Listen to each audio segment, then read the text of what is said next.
Welcome to ਮੈਗਨੀਫੀਸੈਂਟ learning. ਜਿਵੇਂ ਕਿ ਤੁਹਾਨੂੰ ਪਤਾ ਹੈ ਆਪਾਂ ਸਾਇੰਸ ਦੀ ਤਿਆਰੀ ਕਰ ਰਹੇ ਹਾਂ। ਸਾਇੰਸ ਦੀ ਤਿਆਰੀ ਦੇ ਵਿੱਚ ਪਹਿਲਾਂ ਆਪਾਂ ਕੈਮਿਸਟਰੀ ਦੇ ਟੌਪਿਕਸ ਚੱਕੇ ਹੋਏ ਨੇ। ਉਸ ਦੇ ਵਿੱਚ ਆਪਾਂ ਮੈਟਰ ਇਨ ਆਵਰ ਸਰਾਊਂਡਿੰਗ ਜਿਹੜਾ ਚੈਪਟਰ ਹੈ ਆਪਾਂ ਕੰਪਲੀਟ ਕਰ ਚੁੱਕੇ ਹਾਂ। Matter in our surrounding the summary ਵੀ ਕਰ ਚੁੱਕੇ ਹਾਂ ਤੇ ਉਹਦੇ ਕੁਐਸਚਨਸ ਵੀ ਕਰ ਚੁੱਕੇ ਹਾਂ। ਸੋ ਅਗਰ ਤੁਸੀਂ ਵੀਡੀਓ ਨਹੀਂ ਦੇਖੀ ਤਾਂ ਦੇਖ ਸਕਦੇ ਹੋ। ਅੱਜ ਆਪਾਂ ਐਟਮਸ ਐਂਡ ਮੋਲੀਕਿਊਲ ਪਹਿਲੇ ਚੈਪਟਰ ਕਰਾਂਗੇ, ਉਸ ਤੋਂ ਬਾਅਦ ਨੈਕਸਟ ਵੀਡੀਓ ਦੇ ਵਿੱਚ ਆਪਾਂ ਇਹਦੀ MCQs ਨੂੰ ਸੋਲਵ ਕਰਾਂਗੇ। सो वीडियो कंप्लीट जरूर देखियो। आई होप थोड़ी दी हेल्पफुल होएगी। अगर वीडियो थोड़ी दी हेल्पफुल हुई तो चैनल को सबसक्राइब करें तो वीडियो को लाइक करके अपने फ्रेंड्स तक शेयर जरूर करो। ठीक है जी। सो स्टार्ट करते हैं।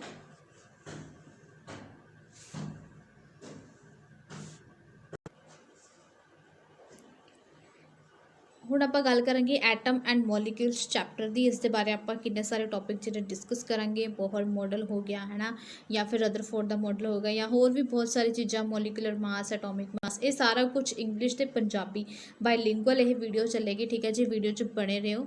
ਕੁਝ ਚੀਜ਼ਾਂ ਤੇ ਮੈਂ ਜਿਹੜੇ ਨੋਟਸ ਜਿਹੜੇ ਨੇ ਪੰਜਾਬੀ 'ਚ ਲਿਖੇ ਹੋਏ ਨੇ, ਠੀਕ ਹੈ, ਤੇ ਕੁਝ ਜਗ੍ਹਾ ਤੇ ਇੰਗਲਿਸ਼ ਲਿਖੇ ਹੋਏ ਨੇ। ਸੋ ਤੁਸੀਂ ਬਿਲਕੁਲ ਟੈਨਸ਼ਨ ਨਹੀਂ ਲੈਣੀ। ਮੈਂ ਤੁਹਾਨੂੰ ਇੰਗਲਿਸ਼ ਤੇ ਪੰਜਾਬੀ ਦੋਵਾਂ ਦੇ ਵਿੱਚ ਮੈਸੇਜ ਤੁਹਾਨੂੰ ਦੋਵਾਂ ਲੈਂਗੁਏਜ ਦੇ ਵਿੱਚ ਸਮਝਾਉਣ ਦੀ ਪੂਰੀ ਕੋਸ਼ਿਸ਼ ਕਰਾਂਗੀ। ठीक है जी। किसी ਨੂੰ भी किसी तरह की दिक्कत नहीं आएगी। ਹੁਣ ਆਪਾਂ ਗੱਲ ਕਰਾਂਗੇ ਐਟਮ। ठीक है जी। ਪੰਜਾਬੀ ਵਾਲੇ ਪਰੇਸ਼ਾਨ ਨਾ ਹੋਇਓ। ਐਟਮ ਆਪਾਂ ਕਹਿੰਦੇ ਆ ਐਟਮ ਨੂੰ ਪਰਮਾਣੂ ਅਤੇ ਮੋਲੀਕਿਊਲ ਨੂੰ ਬੋਲਦੇ ਆ ਅਣੂ। ठीक है जी। ਐਟਮ ਆਪਣੇ ਹੋ ਗਏ ਪਰਮਾਣੂ ਤੇ ਮੋਲੀਕਿਊਲ। ਸਭ ਤੋਂ ਪਹਿਲੇ ਆਪਾਂ ਸਮਝ ਲੈਣੇ ਆ ਪਰਮਾਣੂ ਕੀ ਹੁੰਦਾ ਹੈ। ਠੀਕ ਹੈ ਜੀ। ਪਰਮਾਣੂ ਦੇ ਬਾਰੇ ਸਮਝ ਲੈਣਾ, ਯਾਨੀ ਕਿ ਐਟਮ ਕੀ ਹੁੰਦਾ ਹੈ। ਭਾਰਤੀ ਦਾਰਸ਼ਨਿਕ ਸੀਗੇ ਮਹਾਰਿਸ਼ੀ ਕਨਾਡ, ਠੀਕ ਹੈ, ਜਿਨ੍ਹਾਂ ਨੇ ਇਹ ਨੁਕਤਾ ਦਿੱਤਾ ਸੀ ਕਿ ਜੇ ਅਸੀਂ ਪਦਾਰਥ ਨੂੰ ਵੰਡਦੇ ਜਾਈਏ, ਤੁਸੀਂ ਮੇਰਾ ਪਿਛਲਾ ਟੌਪਿਕ ਦੇਖਿਆ ਹੋਣਾ, ਪਦਾਰਥ ਕੀ ਹੁੰਦਾ, ਯਾਨੀ ਕਿ ਮੈਟਰ ਹੈ ਨਾ ਜੀ। ਪਦਾਰਥ ਕੀ ਹੁੰਦਾ, ਜਿਸ ਦਾ ਮਾਸ ਤੇ ਵੋਲਿਊਮ ਹੁੰਦਾ, ਉਸ ਨੂੰ ਆਪਾਂ ਕੀ ਬੋਲਦੇ ਹਾਂ, ਪਦਾਰਥ, ਯਾਨੀ ਕਿ ਮੈਟਰ। ਕੋਈ ਵੀ ਜਿਹੜਾ ਮੈਟਰ ਹੈ ਉਹ ਸਾਨੂੰ ਛੋਟੇ ਛੋਟੇ ਕਣ ਪ੍ਰਾਪਤ ਹੁੰਦੇ ਨੇ। ਉਸ ਦੇ ਵਿੱਚ ਕੋਈ ਵੀ ਮੈਟਰ, ਮੈਂ ਤੁਹਾਨੂੰ ਪਿਛਲੀ ਵੀਡੀਓ 'ਚ ਵੀ ਦੱਸਿਆ ਸੀ, ਕੋਈ ਵੀ ਜਿਹੜਾ ਮੈਟਰ ਹੈ ਉਹ ਛੋਟੇ ਛੋਟੇ ਪਾਰਟੀਕਲਸ ਤੋਂ ਮਿਲ ਕੇ ਬਣਿਆ ਹੁੰਦਾ ਹੈ। ਠੀਕ ਹੈ ਜੀ। ਅੰਤ ਵਿੱਚ ਇੱਕ ਸੀਮਾ ਆਵੇਗੀ ਜਦੋਂ ਪ੍ਰਾਪਤ ਕਣ ਨੂੰ ਹੋਰ ਵੰਡਿਆ ਨਹੀਂ ਜਾ ਸਕੇਗਾ। ਆਪਾਂ ਮੈਟਰ ਨੂੰ ਜਦੋਂ ਵੰਡਣਾ ਸ਼ੁਰੂ ਕਰਦੇ ਹਾਂ ਤਾਂ ਆਪਾਂ ਨੂੰ ਛੋਟੇ ਛੋਟੇ ਕਣ ਪ੍ਰਾਪਤ ਹੁੰਦੇ ਨੇ, ਬਟ ਇੱਕ ਅਜਿਹੀ ਸਟੇਜ ਆਉਂਦੀ ਹੈ ਜਿੱਥੇ ਆਪਾਂ ਇਹਨਾਂ ਕਣਾਂ ਨੂੰ ਹੋਰ ਨਹੀਂ ਵੰਡ ਸਕਦੇ, ਭਾਵ ਉਹ ਸੁਖਮਤ ਕਣ ਅਣਵੰਡਿਆ ਰਹੇਗਾ। ਸੋ ਇਸ ਨਾ ਵੰਡਣਯੋਗ ਸੁਖਮਤ ਕਣ ਨੂੰ ਕੀ ਕਹਿੰਦੇ ਹਨ, ਪਰਮਾਣੂ। ਮੈਂ ਹੁਣ ਤੁਹਾਨੂੰ ਇੰਗਲਿਸ਼ 'ਚ ਥੋੜ੍ਹਾ ਜਿਹਾ ਐਕਸਪਲੇਨ ਕਰਨ ਦੀ ਕੋਸ਼ਿਸ਼ ਕਰਦੀ ਹਾਂ। ਐਟਮ ਕੀ ਹੁੰਦਾ, ਕੋਈ ਵੀ ਮੈਟਰ ਹੈ, ਕੋਈ ਵੀ ਪਦਾਰਥ ਹੈ, ਠੀਕ ਹੈ ਜੀ, ਉਸ ਨੂੰ ਜਦੋਂ ਆਪਾਂ ਵੰਡਣਾ ਸ਼ੁਰੂ ਕਰਦੇ ਹਾਂ ਤਾਂ ਉਸ ਦੇ ਵਿੱਚ ਆਪਾਂ ਨੂੰ ਛੋਟੇ ਛੋਟੇ ਕਣ ਪ੍ਰਾਪਤ ਹੁੰਦੇ ਨੇ। ਠੀਕ ਹੈ ਜੀ। ਛੋਟੇ ਛੋਟੇ ਕਣ ਆਪਾਂ ਨੂੰ ਮਿਲਦੇ ਨੇ। ਸੋ ਇੱਕ ਅਜਿਹੀ ਸਟੇਜ ਆ ਜਾਏਗੀ ਜਿੱਥੇ ਆਪਾਂ ਉਸ ਨੂੰ ਨਹੀਂ ਵੰਡ ਸਕਦੇ, ਤਾਂ ਉਸ ਸਟੇਜ ਨੂੰ, ਉਸ ਅਣੂਆਂ ਨੂੰ ਆਪਾਂ ਕੀ ਕਹਿੰਦੇ ਆ, ਐਟਮਸ। ਐਟਮਸ ਤੋਂ ਮਿਲ ਕੇ ਹੀ ਅੱਗੇ ਕੀ ਬਣਦੇ ਨੇ, ਅਣੂ ਬਣਦੇ ਨੇ, ਯਾਨੀ ਕਿ ਮੋਲੀਕਿਊਲਸ ਬਣਦੇ ਨੇ। ਠੀਕ ਹੈ ਜੀ। ਸੋ ਸਭ ਤੋਂ ਛੋਟਾ ਜੋ ਪਾਰਟ ਹੁੰਦਾ, ਮੈਂ ਇੱਕ ਹੋਰ ਐਗਜ਼ਾਮਪਲ ਦੇਣ ਦੀ ਕੋਸ਼ਿਸ਼ ਕਰਦੀ ਹਾਂ। ਲਾਈਕ ਜਿਵੇਂ ਆਪਣਾ ਘਰ ਹੈ, ਠੀਕ ਹੈ ਜੀ। ਘਰ ਕਿਵੇਂ ਬਣੂਗਾ, ਘਰ ਆਪਾਂ ਇੱਟਾਂ ਦਾ ਯੂਜ਼ ਕੀਤਾ, ਇੱਟਾਂ ਤੋਂ ਬਣੀਆਂ ਦੀਵਾਰਾਂ, ਦੀਵਾਰਾਂ ਤੋਂ ਫਿਰ ਕੀ ਬਣੂਗਾ, ਕਮਰਾ, ਤੇ ਕਮਰਿਆਂ ਨੂੰ ਮਿਲ ਕੇ ਕੀ ਬਣੂਗਾ, ਘਰ। ਇਵੇਂ ਹੀ ਹੁੰਦਾ ਨਾ। ਪਰ ਜੋ ਇੱਟਾਂ ਹੈ ਉਹ ਵੀ ਤਾਂ ਕਿਸੇ ਚੀਜ਼ ਤੋਂ ਬਣੀਆਂ ਹੋਈਆਂ ਨੇ ਨਾ, ਉਹ ਮਿੱਟੀ ਦੇ ਨਾਲ ਬਣੀਆਂ ਹੋਈਆਂ ਨੇ ਜੋ ਇੱਟਾਂ ਨੇ। ਠੀਕ ਹੈ ਜੀ। ਭੱਠੀ ਦੇ ਵਿੱਚ ਤੁਹਾਨੂੰ ਪਤਾ ਹੋਏਗਾ ਕਿਵੇਂ ਬਣਦੀਆਂ ਇੱਟਾਂ। ਸੋ ਇਸ ਜੋ ਇੱਟਾਂ ਹੈ, ਇੱਟਾਂ ਤੋਂ ਵੀ ਛੋਟਾ ਕਣ ਜੋ ਮਿੱਟੀ ਹੋ ਗਿਆ, ਉਸ ਨੂੰ ਆਪਾਂ ਐਟਮ ਕਹਿ ਸਕਦੇ ਹਾਂ। ਠੀਕ ਹੈ ਜੀ। ਸੋ ਘਰ ਦੀ ਨੀਂਹ ਕਿਸ ਤਰ੍ਹਾਂ, ਯਾਨੀ ਕਿ ਪਦਾਰਥ ਦੀ ਨੀਂਹ ਕਿਸ ਤਰ੍ਹਾਂ ਰੱਖੀ ਜਾ ਰਹੀ ਹੈ, ਕਿ ਮਿੱਟੀ ਦੇ ਕਣ ਤੋਂ। ਮਿੱਟੀ ਤੋਂ ਇੱਟਾਂ ਬਣੀਆਂ, ਇੱਟੀ ਤੋਂ ਅੱਗੇ ਦੀਵਾਰ, ਦੀਵਾਰਾਂ ਤੋਂ ਫਿਰ ਕਮਰੇ। ਇਸੇ ਤਰੀਕੇ ਨਾਲ ਐਟਮ ਇੱਕ ਸਭ ਤੋਂ ਛੋਟਾ ਪਾਰਟ ਹੁੰਦਾ ਹੈ ਮੈਟਰ ਦਾ। ਆਈ ਹੋਪ ਤੁਹਾਨੂੰ ਸਮਝ ਆ ਗਿਆ ਹੋਏਗਾ। ਹੁਣ ਆਪਾਂ ਗੱਲ ਕਰਦੇ ਹਾਂ, ਠੀਕ ਹੈ ਜੀ, law of chemical combination. ਲਾਜ਼ of chemical combination ਦੇ ਦੋ ਲਾਅ ਨੇ। ਫਸਟ ਲਾਅ ਆਪਣੇ ਕੋਲ ਹੈਗਾ ਲਾਅ ਆਫ ਕੰਜ਼ਰਵੇਸ਼ਨ ਆਫ ਮਾਸ। ਮੈਂ ਸਮਝਾਉਂਦੀ ਹਾਂ ਤੁਹਾਨੂੰ, ਪੰਜਾਬੀ 'ਚ ਵੀ ਦੱਸਾਂਗੀ ਕੀ ਹੈ। ਲਾਅ ਆਫ ਕੰਜ਼ਰਵੇਸ਼ਨ ਆਫ ਮਾਸ, ਪੁੰਜ ਸੁਰੱਖਿਅਣ ਦਾ ਨਿਯਮ ਕੀ ਹੈ। ਜਦੋਂ ਕੋਈ ਵੀ ਰਸਾਇਣਿਕ ਪ੍ਰੋਸੈਸ, ਜਦੋਂ ਕੋਈ ਵੀ ਕੈਮੀਕਲ ਰਿਐਕਸ਼ਨ ਹੁੰਦੀ ਹੈ ਤਾਂ ਉਸ ਦੇ ਵਿੱਚ ਜਿਹੜਾ ਮਾਸ ਹੈ, ਮਾਸ ਨਾ ਤਾਂ ਕ੍ਰੀਏਟ ਕੀਤਾ ਜਾ ਸਕਦਾ ਹੈ ਤੇ ਨਾ ਹੀ ਖ਼ਤਮ ਕੀਤਾ ਜਾ ਸਕਦਾ ਹੈ। ਕਿਸੇ ਵੀ ਮੋਲੀਕਿਊਲ ਦਾ, ਕਿਸੇ ਵੀ ਐਟਮ ਦਾ, ਕਿਸੇ ਵੀ ਮੈਟਰ ਦਾ ਮਾਸ ਸੇਮ ਰਹੇਗਾ। ਪੁੰਜ ਨਾ ਤਾਂ ਸੰਚਿਤ ਹੋਏਗਾ ਤੇ ਨਾ ਹੀ ਉਸਦਾ ਵਿਨਾਸ਼ ਹੋਏਗਾ। ਇਹ ਹੈਗਾ law of conservation of mass. Conservation of mass ਦਾ ਮਤਲਬ ਵੀ ਮਾਸ ਨਾ ਤਾਂ ਕ੍ਰੀਏਟ ਕੀਤਾ ਜਾ ਸਕਦਾ ਹੈ ਤੇ ਨਾ ਹੀ ਡਿਸਟਰੋਏ ਕੀਤਾ ਜਾ ਸਕਦਾ ਹੈ। ਠੀਕ ਹੈ ਜੀ। ਨੈਕਸਟ ਆਪਣੇ ਕੋਲ ਆ ਜਾਂਦਾ law of constant proportion. Law of constant proportion ਦਾ ਕੀ ਮਤਲਬ ਹੈ, ਜਿਵੇਂ ਤੁਹਾਨੂੰ ਪਤਾ ਵਾਟਰ ਹੈ, H2, ਵਾਟਰ ਜਿਹੜਾ ਹਮੇਸ਼ਾ 1:8 ਦੇ ਵਿੱਚ ਹੁੰਦਾ ਹੈ, 1:8 ਦੇ ਵਿੱਚ। ਇਹ ਹੈਗੀ ਲਾਅ ਆਫ ਕਾਂਸਟੈਂਟ ਪ੍ਰੋਪੋਰਸ਼ਨ। यानी कि पानी की क्वांटिटी तुसी जिन्नी मर्जी कर दो, भावें 9 ग्राम पानी की क्वांटिटी कर दो, भावें 18 ग्राम कर दो, बट जो उन्हों का प्रपोर्शन है वाटर का, हाइड्रोजन तो ऑक्सीजन का प्रपोर्शन है वो हमेशा 1:8 रहेगा। ठीक है जी, इसनों पढ़ते हैं आप की लिखा हुआ इस यौगिक पानी में हाइड्रोजन और ऑक्सीजन के पुंजां का अनुपात 1:8 होंदा है। यानी कि हाइड्रोजन तो ऑक्सीजन का अनुपात की होएगा 1:8। भावें पानी का स्रोत कोई भी होवे, इस तरह 9 ग्राम पानी का अपघटन करिए, सपोज अपने को 9 ग्राम ऑफ वाटर है तो उसदे विच 1 ग्राम ऑक्सीजन होएगी तो 8 ग्राम 1 ग्राम हाइड्रोजन होएगा तो 8 ग्राम अपने को ऑक्सीजन होएगी। हुण समझ आ गया तुहानूं एग्जाम्पल तो भी लॉ ऑफ कॉन्सटेंट प्रपोर्शन का की मतलब है। जिन्नी मर्जी क्वांटिटी वधा दो बट जो प्रपोर्शन है हाइड्रोजन तो ऑक्सीजन की वो सेम रहेगी। हाइड्रोजन 1 ग्राम तो ऑक्सीजन 8। ठीक है जी, ये अनुपात होएगा, यानी कि जिन्नी तुसी हाइड्रोजन लओगे उस तो 8 गुणा की चाहिए आपां ऑक्सीजन चाहिए वाटर बनाने वास्ते। नैक्सट आप एक होर गल कर लैंदे अमोनीया की एग्जाम्पल ले लैंदे NH3 की। अमोनीया बनाने के लिए नाइट्रोजन आपां 14 प्रपोर्शन च चाहिए तो हाइड्रोजन कितनी चाहिए 3 प्रपोर्शन के। याद तुसी रख सकते हो, वाटर का 1:8 हो जाएगा तो NH3 का 14:3 हो जाएगा। ठीक है जी, अमोनीया भावें किसी भी तरीके नाल सॉरी किसी भी विधि के नाल तैयार कर लो, ठीक है जी, बट उन्होंने प्रपोर्शन कितनी रहेगी 14:3। समझ आ गई।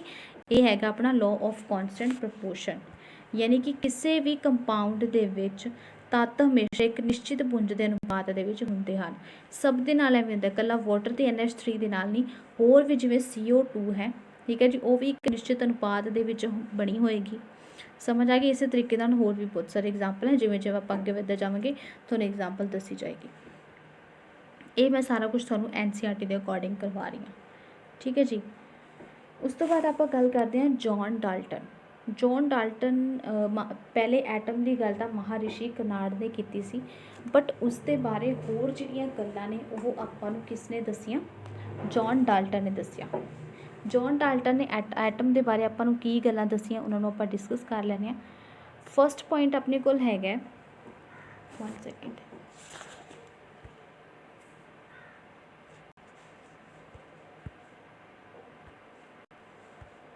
फस्ट पॉइंट अपने को है सारे पदार्थ परमाणुओं तो बनते हैं, यानी कि जिन्ने भी मैटर ने, कोई भी मैटर हो, सॉलिड लिक्विड गैस हो, सारे ही किस तो बने हुए हैं, एटम्स तो बने हुए हैं।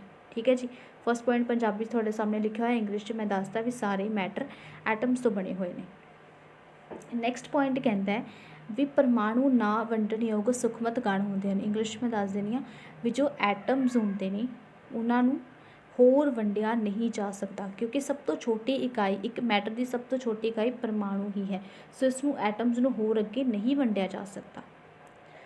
किसी भी रसायनिक प्रतिक्रिया, कोई भी कैमिकल रिएक्शन हो, सपोज आप अमोनीया बना रहे हैं, NH3 का निर्माण कर रहे हैं, कैमिकल रिएक्शन हो रही है, उस दे विच ना तो परमाणु बढ़नगे तो ना ही खत्म होणगे।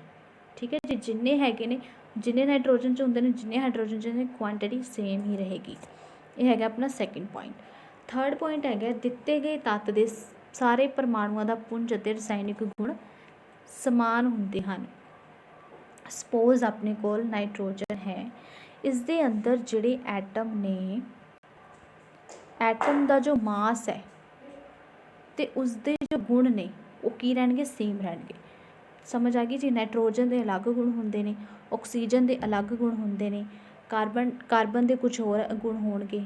समझ आ गई। इस तरीके नाल हर एक एलीमेंट है उसके अलग अलग गुण होंदे ने ते परमाणुओं का पुंज जो मास है वो भी अलग अलग होंदा है।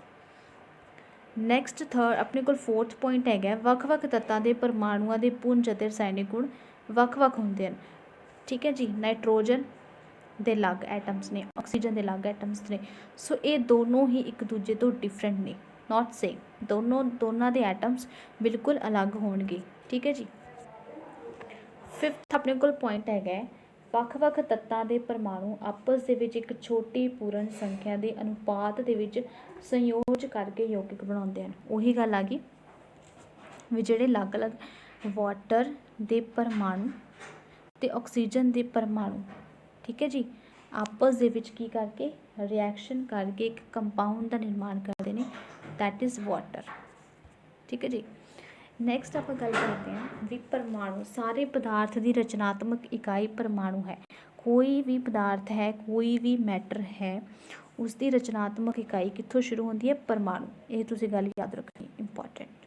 ਉਸ ਤੋਂ ਬਾਅਦ ਜੋ ਪਰਮਾਣੂ, ਸਪੋਜ਼ ਇਹ ਆਪਣਾ ਪਰਮਾਣੂ ਹੈ, ਇਸ ਦਾ ਜੋ ਅਰਧ ਵਿਆਸ ਹੈ, ਪਰਮਾਣੂ ਅਰਧ ਵਿਆਸ ਨੂੰ ਨੈਨੋਮੀਟਰ ਵਿੱਚ ਮਾਪਿਆ ਜਾਂਦਾ ਹੈ। ਕਿਸ 'ਚ ਮਾਪਿਆ ਜਾਂਦਾ ਹੈ? ਨੈਨੋਮੀਟਰ, NM ਦੇ ਰੂਪ ਵਿੱਚ ਮਾਪਿਆ ਜਾਂਦਾ ਹੈ। 1 ਨੈਨੋਮੀਟਰ ਦੇ ਵਿੱਚ 10⁻⁻9 ਮੀਟਰ ਹੁੰਦੇ ਨੇ ਅਤੇ 1 ਮੀਟਰ ਦੇ ਵਿੱਚ 10⁻⁹ ਨੈਨੋਮੀਟਰ। ਦੇਖੋ ਜੀ ਕਿੰਨਾ ਛੋਟਾ ਹੁੰਦਾ ਐਟਮ, ਆਪਾਂ ਸੋਚ ਵੀ ਨਹੀਂ ਸਕਦੇ ਇੰਨਾ ਛੋਟਾ ਹੁੰਦਾ ਇੱਕ ਐਟਮ, ਸਾਡੀ ਕਲਪਨਾ ਤੋਂ ਵੀ ਕਿਤੇ ਗੁਣਾ ਛੋਟਾ। ਠੀਕ ਹੈ ਜੀ, ਇਸ ਡਾਟ ਤੋਂ ਵੀ ਛੋਟਾ। ਨੈਕਸਟ ਆਪਾਂ ਗੱਲ ਕਰਦੇ ਹਾਂ, ਆ ਦੇਖੋ ਜੀ ਹਾਈਡਰੋਜਨ ਦਾ ਜੋ ਐਟਮ ਹੁੰਦਾ ਹੈ, ਹਾਈਡਰੋਜਨ 'ਚ ਜੋ ਐਟਮ ਹੁੰਦਾ ਹੈ ਉਸ ਦਾ ਦੇਖੋ ਕਿੰਨਾ ਹੁੰਦਾ ਅਰਧ ਵਿਆਸ, 10⁻⁻10। ਜਲ ਅਣੂ ਦਾ ਹੁੰਦਾ 10⁻⁻9। ਹੀਮੋਗਲੋਬਿਨ ਜੋ ਖੂਨ ਹੈ ਉਸ ਦਾ ਹੁੰਦਾ 10⁻⁻8। ਰੇਤ ਕਣ ਦਾ ਹੁੰਦਾ 10⁻⁻4। ਕੀੜੀ ਦਾ ਹੁੰਦਾ 10⁻⁻2 ਐਂਡ ਸੇਬ ਦਾ ਹੁੰਦਾ 10⁻⁻1। ਬਹੁਤ ਹੀ ਛੋਟਾ ਹੁੰਦਾ ਹੈ। ਇਹ ਤੁਹਾਨੂੰ ਯਾਦ ਕਰਨ ਦੀ ਜ਼ਰੂਰਤ ਨਹੀਂ ਹੈਗੀ, ਠੀਕ ਹੈ, ਯਾਦ ਨਹੀਂ ਕਰਨੀ, ਬਸ ਸਮਝਣਾ ਹੈਗਾ ਵੀ ਪਰਮਾਣੂ ਦਾ ਅਰਧ ਵਿਆਸ ਨੈਨੋਮੀਟਰ ਦੇ ਵਿੱਚ ਮਾਪਿਆ ਜਾਂਦਾ ਹੈ। ਯਾਦ ਨਹੀਂ ਕਰਨਾ, ਜੋ ਕੁਝ ਵੀ ਯਾਦ ਕਰਨਾ ਹੈ ਉਹ ਮੈਂ ਤੁਹਾਨੂੰ ਨਾਲ ਦੀ ਨਾਲ ਦੱਸਦੇ ਜਾਵਾਂਗੀ। ਤੁਹਾਡੇ ਐਗਜ਼ਾਮ ਦੇ ਲਈ ਜੋ ਵੀ ਚੀਜ਼ਾਂ ਤੁਹਾਨੂੰ, ਕਿਹੜੀਆਂ ਚੀਜ਼ਾਂ ਤੁਹਾਨੂੰ ਸਮਝਣ ਦੀ ਜ਼ਰੂਰਤ ਹੈ ਅਤੇ ਕਿਹੜੀਆਂ ਯਾਦ ਰੱਖਣੀਆਂ ਨੇ, ਉਹ ਮੈਂ ਤੁਹਾਨੂੰ ਅੱਗੇ ਅੱਗੇ ਦੱਸਦੀ ਜਾਵਾਂਗੀ। ਇਸ ਨੂੰ ਯਾਦ ਕਰਨ ਦੀ ਜ਼ਰੂਰਤ ਨਹੀਂ ਹੈ, ਇਹ ਸਿਰਫ ਸਮਝਾਉਣ ਦੇ ਲਈ ਮੈਂ ਦੱਸਿਆ ਗਿਆ। IUPAC ਦੀ ਫੁੱਲ ਫੋਰਮ ਯਾਦ ਕਰ ਲਓ, international union for pure and applied chemistry. IUPAC the full form ਕੀ ਹੈ? IUPAC। ਮੈਂ ਦੱਸਾਂਗੀ ਇਹ ਕੀ ਚੀਜ਼ ਹੈ, ਪਹਿਲੇ ਇਹਦੀ ਫੁੱਲ ਫੋਰਮ ਯਾਦ ਕਰ ਲਓ, international union for pure and applied chemistry. ਇਸ ਨੂੰ ਸਮਝਣ ਤੋਂ ਪਹਿਲੇ ਇਸ ਚੀਜ਼ ਨੂੰ ਸਮਝ ਲਓ। ਡਾਲਟਨ ਨੇ ਆਪਾਂ ਨੂੰ ਐਟਮ ਬਾਰੇ ਦੱਸਿਆ, ਠੀਕ ਹੈ ਜੀ, ਉਸਨੇ ਅਲੱਗ-ਅਲੱਗ ਤੱਤਾਂ ਦੇ ਐਟਮਸ ਨੂੰ ਦੱਸਿਆ।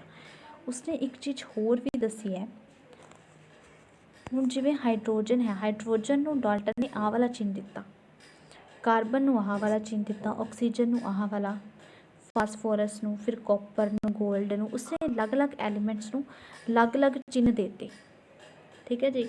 ਸੋ ਦਰਸਾਉਣ ਦਾ ਇੱਕ ਤਰੀਕਾ ਦੱਸਦਾ ਵੀ ਪਾਰਾ ਨੂੰ ਇਸ ਤਰੀਕੇ ਦੇ ਨਾਲ ਦਰਸਾਇਆ ਜਾ ਸਕਦਾ ਹੈ, ਸਿਲਵਰ ਨੂੰ ਤੁਸੀਂ ਇਸ ਤਰੀਕੇ ਨਾਲ ਦਰਸਾ ਸਕਦੇ ਹੋ, ਆਕਸੀਜਨ ਨੂੰ ਐਵੇਂ ਦਰਸਾ ਸਕਦੇ ਹੋ, ਮਤਲਬ ਕਿ ਹਰ ਇੱਕ ਐਲੀਮੈਂਟ ਨੂੰ ਅਲੱਗ-ਅਲੱਗ ਸੰਕੇਤ ਦੇ ਦਿੱਤਾ। ਹੁਣ IUPAC ਕੀ ਹੈ? International union for pure and applied chemistry ਜਿਹੜੀ ਹੈ, ਇਹ ਤੱਤ ਦੇ ਨਾਂ ਨੂੰ ਮਨਜ਼ੂਰੀ ਦਿੰਦੀ ਹੈ। ਕੋਈ ਵੀ ਐਲੀਮੈਂਟ ਹੈ ਉਸ ਦਾ ਕੀ ਨਾਮ ਰੱਖਿਆ ਜਾਵੇਗਾ, ਠੀਕ ਹੈ, ਉਸ ਨੂੰ ਕੀ ਦਿੰਦੀ ਹੈ? ਮਨਜ਼ੂਰੀ ਦਿੰਦੀ ਹੈ IUPAC। ਠੀਕ ਹੈ ਜੀ।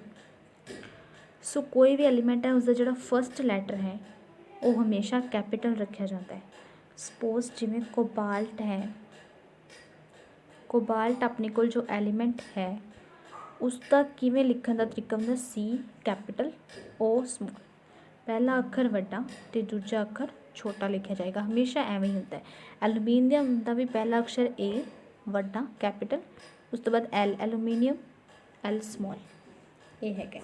ਆਪਣੇ ਕੋਲ ਟੋਟਲ ਹੁਣ ਤੱਕ 118 ਐਲੀਮੈਂਟ ਪ੍ਰਾਪਤ ਹੋਏ ਨੇ। ਤੁਸੀਂ ਪੀਰੀਓਡਿਕ ਟੇਬਲ ਵੀ ਦੇਖਿਆ ਹੋਣਾ, ਤੁਹਾਡੀ ਬੁੱਕ ਹੋਏਗੀ ਸਾਇੰਸ ਉਹਦੇ ਅੱਗੇ ਦਿੱਤਾ ਹੋਏਗਾ ਪੀਰੀਓਡਿਕ ਟੇਬਲ, ਠੀਕ ਹੈ ਜੀ, ਉੱਥੋਂ ਦੇਖ ਸਕਦੇ ਹੋ। ਸੋ IUPAC ਸਮਝ ਆ ਗਿਆ, ਅਤੇ ਇਹ ਡਾਲਟਨ ਦੁਆਰਾ ਸੁਝਾਏ ਗਏ ਨੇ। ਕੁਝ ਤੱਤਾਂ ਦੇ ਚਿੰਨ੍ਹ ਯਾਦ ਕਰਨ ਦੀ ਜ਼ਰੂਰਤ ਨਹੀਂ ਹੈ, ਬਸ ਕਈ ਯਾਦ ਕਰ ਲਓ, ਪਾਰਾ ਕਰ ਲਓ, ਗੋਲਡ ਕਰ ਲਓ, ਹਾਈਡਰੋਜਨ ਕਰ ਲਓ, ਠੀਕ ਹੈ ਜੀ, ਬਸ ਯਾਦ, ਜ਼ਿਆਦਾ ਜ਼ੋਰ ਦੇਣ ਦੀ ਜ਼ਰੂਰਤ ਨਹੀਂ ਹੈ, ਬਸ ਇੱਕ ਵਾਰ ਨਜ਼ਰ ਦੇ ਵਿੱਚ ਰੱਖ ਲਓ। ਇਹ ਇੰਪੋਰਟੈਂਟ ਚੀਜ਼ਾਂ, ਇਸ ਨੂੰ ਯਾਦ ਕਰਨਾ ਜ਼ਰੂਰੀ ਹੈ ਤੁਹਾਡੇ ਲਈ, ਇਸ ਨੂੰ ਤੁਸੀਂ ਜ਼ਰੂਰ ਯਾਦ ਕਰਨਾ ਹੈ। ਇਹ ਕੁਝ ਐਲੀਮੈਂਟਸ ਨੇ ਅਤੇ ਨਾਲ ਹੀ ਉਹਨਾਂ ਦੇ ਸੰਕੇਤ ਦਿੱਤੇ ਗਏ ਨੇ, ਇੰਪੋਰਟੈਂਟ ਨੇ, ਯਾਦ ਕਰ ਲਿਓ। ਐਲੂਮੀਨੀਅਮ ਦਾ ਆਪਾਂ AL ਲਿਖਾਂਗੇ, ਆਰਗਨ ਦਾ ਲਿਖਾਂਗੇ AR, ਬੇਰੀਅਮ ਦਾ BA, ਬੋਰੋਨ ਦਾ ਸਿਰਫ B, ਬ੍ਰੋਮੀਨ ਦਾ BR, ਕੈਲਸ਼ੀਅਮ ਦਾ CA, capital, first letter capital, second letter small, carbon ਦਾ C, ਕਲੋਰੀਨ ਦਾ CL, ਕੋਬਾਲਟ ਦਾ CO, ਦੈਨ ਕਾਪਰ ਦਾ CU, ਫਲੋਰੀਨ ਦਾ F ਕੈਪੀਟਲ F, ਗੋਲਡ ਦਾ ਯਾਦ ਰੱਖ ਲਿਓ। ਤੁਸੀਂ ਦੇਖ ਸਕਦੇ ਹੋ ਫਲੋਰੀਨ ਫ ਤੋਂ ਐਫ ਰੱਖਤਾ, ਕੋਪਰ ਤੋਂ ਸੀ ਯੂ, ਹੈ ਨਾ। ਜਿਵੇਂ ਗੋਲਡ ਦਾ ਥੋੜ੍ਹਾ ਡਿਫਰੈਂਟ ਹੈ, ਗੋਲਡ ਦਾ ਇਹਨਾਂ ਦੇ ਦੇਖੋ ਕੀ ਲਿਖਿਆ ਏ ਯੂ, ਹਾਈਡਰੋਜਨ ਦਾ ਐਚ ਹਾਈਡਰੋਜਨ ਤੋਂ, ਆਇਓਡੀਨ ਦਾ ਆਈ ਤੋਂ ਆਇਓਡੀਨ, ਆਇਰਨ ਦਾ ਵੀ ਥੋੜ੍ਹਾ ਡਿਫਰੈਂਟ ਹੈ ਐਫ ਈ, ਲੈਡ ਦਾ ਵੀ ਡਿਫਰੈਂਟ ਹੈ ਪੀ ਬੀ, ਯਾਦ ਰੱਖ ਲਿਓ। ਮੈਗਨੀਸ਼ੀਅਮ ਦਾ ਐਮ ਜੀ, ਈਜ਼ੀ ਹੈ ਯਾਦ ਕਰਨਾ। ਨਿਓਨ ਦਾ ਐਨ ਈ ਯਾਦ ਰੱਖਣਾ ਸੌਖਾ ਹੈ। ਨਾਈਟ੍ਰੋਜਨ ਦਾ ਵੀ ਈਜ਼ੀ ਹੈ ਯਾਦ ਕਰਨਾ। ਆਕਸੀਜਨ ਦਾ ਵੀ। ਪੋਟਾਸ਼ੀਅਮ ਦਾ ਥੋੜ੍ਹਾ ਡਿਫਰੈਂਟ ਕੇ ਰੱਖਿਆ ਹੋਇਆ। ਸਿਲੀਕੋਨ ਦਾ ਯਾਦ ਰੱਖਣਾ ਸੌਖਾ ਹੈ ਐਸ ਆਈ, ਹੈ ਨਾ। ਚਾਂਦੀ ਦਾ ਵੀ ਏ ਜੀ ਰੱਖਿਆ ਹੋਇਆ, ਥੋੜ੍ਹਾ ਡਿਫਰੈਂਟ ਹੈ। ਉਸ ਤੋਂ ਬਾਅਦ sodium the N A, sulphur the S, uranium the you ਅਤੇ ਜ਼ਿੰਕ ਦਾ ਜ਼ੈਡ। ਇਹ ਤੁਸੀਂ ਯਾਦ ਰੱਖਣਾ, ਠੀਕ ਹੈ। ਇਹਨੂੰ ਰਿਮੈਂਬਰ ਕਰ ਲਿਓ, ਇਟਸ ਇੰਪੋਰਟੈਂਟ। ਕੁਐਸਚਨ ਸੋਲਵ ਕਰਨ ਦੇ ਵਿੱਚ ਹੈਲਪ ਹੋ ਜਾਏਗੀ। ਨੈਕਸਟ ਉਸ ਤੋਂ ਬਾਅਦ ਪਹਿਲੇ 20 ਐਨੀਮਲਸ कहता, ਪਹਿਲੇ 20 ਐਲੀਮੈਂਟਸ ਨੇ, ਠੀਕ ਹੈ ਜੀ। ਇਹਨਾਂ ਨੂੰ ਵੀ ਯਾਦ ਰੱਖ ਲਿਓ। ਇਹਨਾਂ ਨੂੰ ਯਾਦ ਕਰ ਰੱਖਣ ਦਾ hydrogen, helium, lithium, beryllium, boron, carbon, nitrogen. ਤਾਂ ਰੱਟੇ ਲਾਉਣ ਵਾਲੀ ਗੱਲ ਹੈ, ਤੈਨੂੰ ਸਿੱਧਾ ਯਾਦ ਕਰਨਾ ਪਏਗਾ, ਠੀਕ ਹੈ ਜੀ। ਜਿਵੇਂ ਹਾਈਡਰੋਜਨ ਫਸਟ ਐਟੋਮਿਕ, ਇਹਦਾ ਐਟੋਮਿਕ ਨੰਬਰ 1 ਹੈ ਹਾਈਡਰੋਜਨ ਦਾ, ਔਰ ਇਸ ਦਾ ਸਿੰਬਲ ਹੈਗਾ ਹੈ ਐਚ। ਉਸ ਤੋਂ ਬਾਅਦ ਇਹਦਾ ਐਟੋਮਿਕ ਮਾਸ ਕਿੰਨਾ 1। ਹੀਲੀਅਮ ਦਾ ਨੰਬਰ 2 ਹੈ, ਐਟੋਮਿਕ ਨੰਬਰ ਦਾ ਡਬਲ ਇਹਦਾ ਮਾਸ ਹੋ ਜਾਏਗਾ 4। ਲੀਥੀਅਮ ਦਾ 3 ਹੈ, ਤਾਂ ਇਹਦਾ ਐਟੋਮਿਕ ਮਾਸ ਕਿੰਨਾ ਹੋ ਗਿਆ 7। ਬੈਰੀਲੀਅਮ ਦਾ 4 ਹੈ, ਅਤੇ ਇਹਦਾ BE ਨੂੰ ਲਿਖਾਂਗੇ ਆਪਾਂ ਤੇ 9। ਇਹ ਯਾਦ ਰੱਖ ਲਿਓ, ਠੀਕ ਹੈ ਜੀ। ਇਹਨਾਂ ਨੂੰ ਵੀ ਯਾਦ ਕਰ ਲਿਓ, ਟੇਬਲ ਯਾਦ ਹੁੰਦਾ, ਠੀਕ ਹੈ। ਤਾਂ ਪਹਿਲੇ 10 ਤਾਂ ਯਾਦ ਹੋਣੇ ਚਾਹੀਦੇ ਨੇ, ਠੀਕ ਹੈ ਜੀ। ਬਾਕੀ 20 ਤੇ 20 ਹੀ ਇੰਪੋਰਟੈਂਟ ਨੇ। ਕੈਲਸ਼ੀਅਮ ਦਾ ਵੀ ਯਾਦ ਰੱਖ ਲਿਓ, CA ਲਿਖਾਂਗੇ ਤੇ 40 ਇਹਦਾ ਐਟੋਮਿਕ ਮਾਸ ਹੈ, ਇਹ ਵੀ ਯਾਦ ਕਰ ਲਿਓ। ਉਸ ਤੋਂ ਬਾਅਦ ਆਪਣੇ ਕੋਲ ਹੈਗਾ ਹੈ ਕਾਰਬਨ ਪਰਮਾਣੂ ਦਾ 1 ਮੋਲ। ਬਸ ਇਹ ਤਿੰਨ ਚੀਜ਼ਾਂ ਤੁਸੀਂ ਯਾਦ ਰੱਖਣੀਆਂ। 1 ਸੈਕਿੰਡ, ਆਹ ਵਾਲੀਆਂ। ਐਵੋਗੈਡਰੋ ਨੰਬਰ 1 ਮੋਲ ਆਫ ਕਾਰਬਨ ਤੇ 1 ਮੋਲ ਆਫ ਹਾਈਡਰੋਜਨ, ਇਹ ਚੀਜ਼ਾਂ ਯਾਦ ਕਰਨੀਆਂ। ਐਵੋਗੈਡਰੋ ਨੰਬਰ ਕੀ ਹੈ 6.022 × 10⁻23 ਮੋਲ, ਯਾਨੀ ਕਿ ਇੱਕ ਐਵੋਗੈਡਰੋ ਨੰਬਰ ਦੇ ਵਿੱਚ ਇੰਨੇ ਮੋਲਸ ਹੁੰਦੇ ਨੇ। 6.022 × 10⁻23 ਮੋਲ। 1 ਮੋਲ ਆਫ ਕਾਰਬਨ ਅਤੇ 1 ਮੋਲ ਆਫ ਹਾਈਡਰੋਜਨ, ਜਿਹੜਾ ਮਰਜ਼ੀ ਐਲੀਮੈਂਟ ਹੋਵੇ, ਉਸਦੇ ਵਿੱਚ 6.022 × 10⁻23 ਐਟਮਸ ਹੋਣਗੇ। 1 ਮੋਲ ਆਫ ਕਾਰਬਨ ਦੇ ਵਿੱਚ 6.022 × 10⁻23 ਕਾਰਬਨ ਐਟਮਸ ਹੋਣਗੇ, ਅਤੇ 1 ਮੋਲ ਆਫ ਹਾਈਡਰੋਜਨ ਦੇ ਵਿੱਚ 6.022 × 10⁻23 ਹਾਈਡਰੋਜਨ ਐਟਮਸ ਹੋਣਗੇ। ਬਸ ਇਹ ਤਿੰਨ ਚੀਜ਼ਾਂ ਯਾਦ ਕਰ ਲਓ, ਇਸ ਤੋਂ ਉੱਪਰਲਾ ਟੇਬਲ ਯਾਦ ਕਰਨ ਦੀ ਜ਼ਰੂਰਤ ਨਹੀਂ ਹੈ। ਆਹ ਤਿੰਨ ਚੀਜ਼ਾਂ ਯਾਦ ਕਰ ਲਓ, ਇੰਪੋਰਟੈਂਟ ਨੇ, ਠੀਕ ਹੈ ਜੀ। ਹੁਣ ਆਪਾਂ ਗੱਲ ਕਰਦੇ ਹਾਂ ਜੋ ਇੱਕ ਐਟਮ ਹੁੰਦਾ ਹੈ, ਅੱਗੇ ਜਿਵੇਂ ਜਿਵੇਂ ਆਪਾਂ ਵੱਧਦੇ ਗਏ ਉਵੇਂ ਦੇ ਨਾਲ ਖੋਜਾਂ ਵੱਧਦੀਆਂ ਗਈਆਂ। ਜਿਵੇਂ ਐਟਮ ਦਾ ਪਤਾ ਚੱਲਿਆ, ਫਿਰ ਐਟਮ ਦੀ ਕਰੈਕਟਰਿਸਟਿਕਸ ਦਾ ਪਤਾ ਚੱਲਿਆ, ਉਸ ਤੋਂ ਬਾਅਦ ਆਪਾਂ ਨੂੰ ਐਲੀਮੈਂਟਸ ਪਤਾ ਲੱਗੇ, ਤਾਂ ਹੋਰ ਵੀ ਨਵੀਆਂ ਚੀਜ਼ਾਂ ਨਿਕਲ ਕੇ ਆਈਆਂ। ਵੀ ਜੋ ਐਟਮ ਹੁੰਦਾ ਹੈ ਉਹ ਇਲੈਕਟ੍ਰੋਨ, ਪ੍ਰੋਟੋਨ ਅਤੇ ਨਿਊਟਰੋਨ ਤੋਂ ਮਿਲ ਕੇ ਬਣਿਆ ਹੁੰਦਾ ਹੈ। ਜੋ ਇੱਕ ਐਟਮ ਹੈ ਉਸਦੇ ਵਿੱਚ ਇਲੈਕਟ੍ਰੋਨ ਹੁੰਦੇ ਨੇ, ਪ੍ਰੋਟੋਨ ਹੁੰਦੇ ਨੇ ਅਤੇ ਨਿਊਟਰੋਨ ਹੁੰਦੇ ਨੇ। 3 ਚੀਜ਼ਾਂ ਹੁੰਦੀਆਂ, ਇਹਨਾਂ 3 ਚੀਜ਼ਾਂ ਤੋਂ ਮਿਲ ਕੇ ਬਣਿਆ ਹੋਇਆ। ਹੁਣ ਕੁਝ ਡਿਸਕਵਰੀਜ਼ ਯਾਦ ਕਰ ਲਓ। ਡਿਸਕਵਰੀ ਆਫ ਇਲੈਕਟ੍ਰੋਨ, ਪ੍ਰੋਟੋਨ ਅਤੇ ਨਿਊਟਰੋਨ। ਇਲੈਕਟ੍ਰੋਨ ਦੀ ਖੋਜ ਕਿਸ ਨੇ ਕੀਤੀ ਹੈ? J ਥਾਮਸਨ ਨੇ 1897 ਦੇ ਵਿੱਚ। ਸਨ ਯਾਦ ਰੱਖਣਾ ਤਾਂ ਰੱਖ ਲਓ, ਨਹੀਂ ਯਾਦ ਹੁੰਦਾ ਤਾਂ ਕੋਈ ਪ੍ਰੋਬਲਮ ਨਹੀਂ ਹੈ, ਬਸ ਇੰਨਾ ਯਾਦ ਰੱਖ ਲਓ। ਇਲੈਕਟ੍ਰੋਨ ਦੀ ਖੋਜ J ਥਾਮਸਨ ਨੇ ਕੀਤੀ ਹੈ। ਪ੍ਰੋਟੋਨ ਦੀ ਖੋਜ ਗੋਲਡਸਟੀਨ ਨੇ, ਅਤੇ ਨਿਊਟਰੋਨ ਦੀ ਖੋਜ ਜੇਮਸ ਚੈਡਵਿਕ ਨੇ। ਜੋ ਇਲੈਕਟ੍ਰੋਨ ਹੈ, ਇਲੈਕਟ੍ਰੋਨ ਦੇ ਉੱਤੇ ਮਾਈਨਸ ਦਾ ਚਾਰਜ ਹੁੰਦਾ ਹੈ, ਪ੍ਰੋਟੋਨ ਦੇ ਉੱਤੇ ਪਲੱਸ ਦਾ ਚਾਰਜ ਹੁੰਦਾ ਹੈ, ਅਤੇ ਨਿਊਟਰੋਨ ਦੇ ਉੱਤੇ ਕੋਈ ਵੀ ਚਾਰਜ ਨਹੀਂ ਹੁੰਦਾ, ਨੋ ਚਾਰਜ, ਠੀਕ ਹੈ ਜੀ। ਨੈਕਸਟ ਆਪਾਂ ਸਮਝਦੇ ਹਾਂ 1 ਸੈਕਿੰਡ ਥਾਮਸਨ ਦੇ ਮਾਡਲ ਨੂੰ, ਠੀਕ ਹੈ ਜੀ। ਇਹ ਥਾਮਸਨ ਦਾ ਮਾਡਲ ਹੈ, ਮੈਂ ਦੱਸਦੀ ਹਾਂ ਕੀ ਚੀਜ਼ ਹੈ। ਥਾਮਸਨ ਨੇ ਸਟਰਕਚਰ ਆਫ ਐਟਮ ਦੀ ਗੱਲ ਕੀਤੀ। ਜੋ ਐਟਮ ਹੈ ਕਿਸ ਤਰੀਕੇ ਦਾ ਦਿਖਦਾ ਹੈ, ਉਸਦੇ ਅੰਦਰ ਕੀ ਹੈ, ਉਸ ਦੇ ਬਾਰੇ ਆਪਾਂ ਨੂੰ ਦੱਸਿਆ, ਠੀਕ ਹੈ ਜੀ। ਥਾਮਸਨ ਨੇ ਕਿਹਾ, ਤੁਹਾਨੂੰ ਐਗਜ਼ਾਮਪਲ ਦੇ ਕੇ ਦੱਸਦੀ ਹਾਂ। ਜਿਵੇਂ ਆਪਣੇ ਕੋਲ ਤਰਬੂਜ ਹੁੰਦਾ ਹੈ, ਤਰਬੂਜ ਨੂੰ ਇਮੈਜਨ ਕਰੋ। ਤਰਬੂਜ ਅੰਦਰੋਂ ਪੂਰਾ ਰੈੱਡ ਕਲਰ ਦਾ ਹੁੰਦਾ ਹੈ, ਅਤੇ ਉਸਦੇ ਵਿੱਚ ਬਲੈਕ ਸੀਡ ਹੁੰਦੇ ਨੇ, ਰਾਈਟ? ਐਵੇਂ ਹੀ ਹੁੰਦਾ ਨਾ ਤਰਬੂਜ, ਵਿੱਚੋਂ ਰੈੱਡ ਕਲਰ ਦਾ ਹੁੰਦਾ ਅਤੇ ਉਸ ਦੇ ਨਾਲ ਉਹਦੇ ਵਿੱਚ ਬਲੈਕ ਸੀਡ ਹੁੰਦੇ ਨੇ। ਸੋ ਥੋਮਸਨ ਨੇ ਵੀ ਇਹੀ ਗੱਲ ਕਹੀ ਵੀ ਐਟਮ ਇੱਕ ਤਰਬੂਜ ਦੀ ਤਰ੍ਹਾਂ ਆ, ਜਿਸ ਦੇ ਵਿੱਚ ਜੋ ਰੈੱਡ ਵਾਲਾ ਪਾਰਟ ਹੈ ਉਹ ਪ੍ਰੋਟੋਨ ਦਾ, ਦੇਖੋ ਪੋਜ਼ੀਟਿਵ ਬਣਿਆ ਹੋਇਆ ਨਾ, ਜੋ ਰੈੱਡ ਵਾਲਾ ਪਾਰਟ ਹੈ ਉਹ ਪ੍ਰੋਟੋਨ ਦਾ, ਪੋਜ਼ੀਟਿਵ ਚਾਰਜ ਹੈ, ਉਹ ਉੱਥੇ ਵਿੱਚ ਕੀ ਹੈ ਪੋਜ਼ੀਟਿਵ ਚਾਰਜ ਹੈ। ਤਾਂ ਜੋ ਸੀਡ ਨੇ, ਬਲੈਕ ਸੀਡ ਨੇ, ਉਹ ਇਲੈਕਟ੍ਰੋਨਸ ਨੇ। ਇਸ ਤਰੀਕੇ ਦਾ ਹੁੰਦਾ ਹੈ ਐਟਮ। ਇਹ ਗੱਲ ਥੋਮਸਨ ਨੇ ਕਹੀ ਹੈ।